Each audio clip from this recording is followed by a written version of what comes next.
And now, a featured presentation from the Webster Classic Library.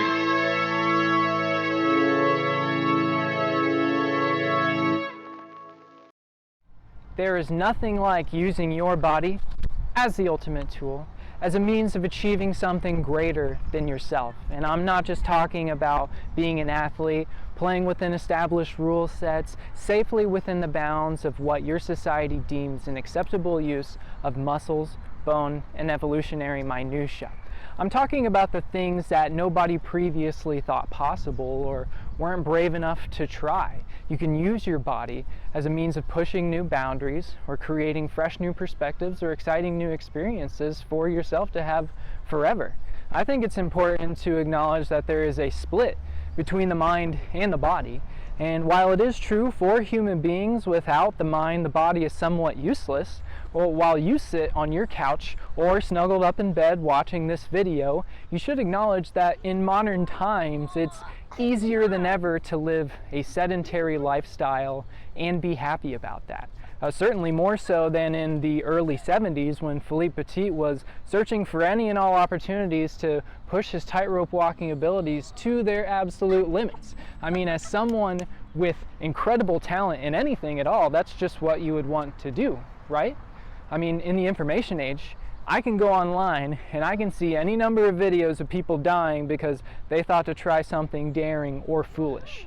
And I think that effect has a way of keeping you in place when you should also acknowledge that maybe the best way of creating exciting new memories for yourself to hold until you die is to step off of the official path. I'm not encouraging a mindset where you are recklessly endangering yourself or others, but I am encouraging a curiosity for good-natured mischief, envisioning a world that's more accepting of an adventurous spirit, and also wherein humanity doesn't just immediately ruin every privilege that it's granted. And I know that's completely unrealistic, so maybe it's just as well that these mischievous memories are ones that you'll just keep to yourself, at least until the statute of limitations runs out, or you're approached by a documentary crew to talk about them. When you're watching a film like Man on Wire, and you're given the benefit of perspective, and you're examining this event going on, 5 decades removed from the original event, and you're seeing that this man just thought to throw a rope between the Twin Towers, the newly built Twin Towers, without telling anybody, and walk across them completely on his own with the help of a crew, of course. I think most people would come to the conclusion that this was a magical event. I mean, would you rather live in a world where this isn't possible or never could be possible? I mean, Man on Wire to me plays like a call to action for daredevils, authorities, or anyone in between to maybe live life more on the edge. Though for most of us, the flat edge is probably good enough. Let's take a look. File this one under things you can't get away with anymore. In a magical time, before technological ubiquity largely replaced a sleeping security guard, the entire world could fit in the hands of its pranksters. It's much harder these days to engineer a spontaneous act of performance that just so happens to classify as trespassing unless it's aggressively marketed by a lifestyle brand. Philippe Petit's entire world in the months leading up to a spectacular wire walk were characterized by a need to perform at the most unexpected of times in the most unexpected of places. And you may not agree with how he got up there, but you can't deny the allure of watching a person risk their life performing an art solely for the art's sake.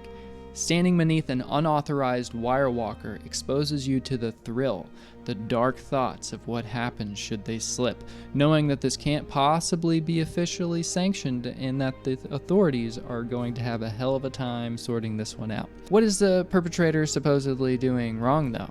This is a question that Man on Wire frequently comes up against. I think most people would agree with the general idea of trespassing. But the further you get from directly assigning a single face to the ownership of property, the rules begin to change. People just don't respect corporate or governmental monoliths for various reasons. A lot of them politically motivated, but more wholesome reasons do exist too, and the genius of Philippe Petit's little entourage is their ability to transform all types of architecture into something a little more diversionary and fun. They possess the ability to make you late to work, but you wouldn't care, and maybe your bosses wouldn't either when you explain why. That's the kind of real-world magic that Man on Wire is seeking to capture in its retelling of this one big day and the process leading up to it. Said magic is preserved by eliminating third-party examination of anything related to Mr. Petit. Predictably, Philippe becomes the star of his own show, this collection of tales he's probably told hundreds of times, with his experiences being rounded out by the first-hand accounts of his crew and confidants. The film is not really about what humanity at large got out of this event. There are no sit-downs with older New York residents claiming to have been on the street that day. It's really just about the people involved and what they gained spiritually from this period in their lives and how they took it all with them through the ensuing decades. I can't pretend to prescribe a meaning to anything Philippe has done because it's inherently meaningless. It is up to the viewer to take what they want from Man on Wire, having secondhand experienced it and the personalities involved thanks to genuine testimonials and copious amounts of archival footage mixed in with director James Marsh's inspired choice to film the Twin Towers heist as a series of crisp, beautiful, painterly black and white vignette reenactments to chronologically sprinkle through the entire feature. Something that always impresses me about these people is how technically minded they had to be in order to make any of these dreams a reality.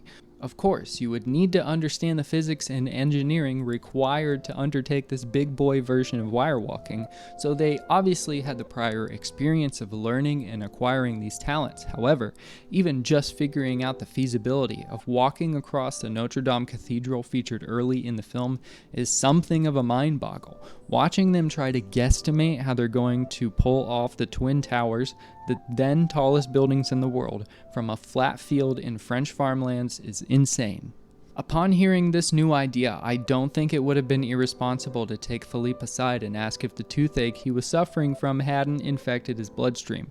There was really no stair-step up from an Australian bridge tower to the World Trade Center.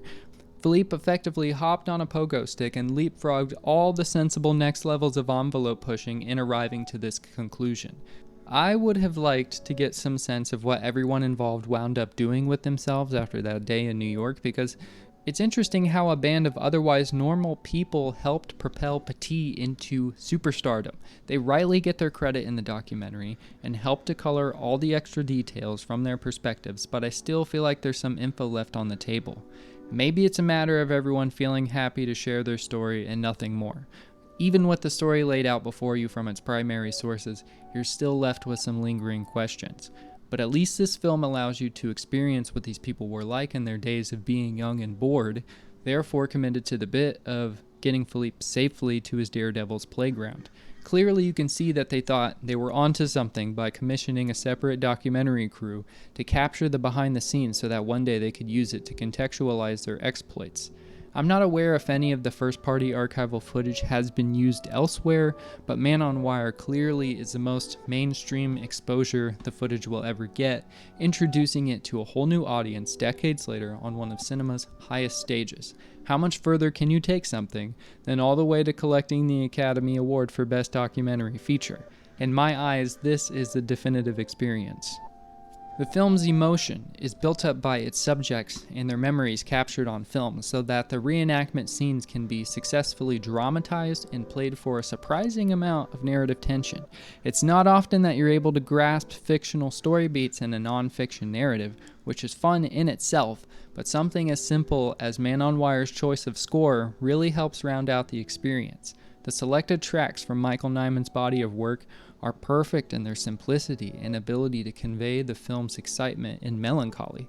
Standout tracks such as Fish Beach or the inclusion of Eric Satie's Gymnopédie No. 1 refrain throughout the film and never fail to swell up within you the same emotions of the people on screen. Afterwards, it'll be hard to shake them from your mind, and you may wind up introducing them to your personal music library. Another note about the tone of Man on Wire that I love is in how it treats its depiction of the World Trade Center. For the rest of human history, no one familiar can hear the name of those two buildings without immediately thinking of their tragic demise, but this film sidesteps that entirely because what happened to those buildings some 27 years later doesn't at all connect to the story being told. And I would wager that the way this film thinks of the buildings is an attempt to go back beyond the shadow that looms above their memory to a time when there was a lot of excitement over them as modern architectural marvels. Right in the middle of America's most prolific metropolis reside these two amazing monuments to human ingenuity, purpose-built to increasingly connect our wide world. It became an icon. It's no wonder that all these groups sought to destroy this metaphor for American power, but in Man on Wire, it's not the point of their existence. What Philippe and his friends did was a political move, no doubt, but it was tied to a feeling he had that even in a place of serious business, could humanity find awe and inspiration in spontaneous acts of glorious insignificance. Man on Wire will always remind me to look up and imagine, for I'll never know what I will find, or what I'll be inspired to turn into truth in history. It's these qualities and more that make Man on Wire one of my favorite documentaries and fit for induction into the Webster Classic Library, alongside many other fantastic titles. See you next time for more lessons on how to get banned from America.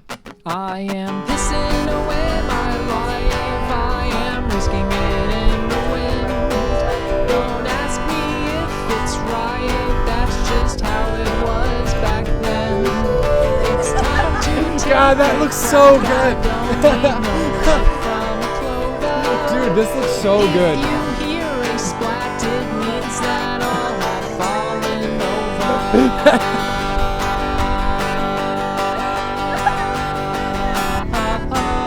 Oh, I wish you had just kept going. Oh my God, that was great.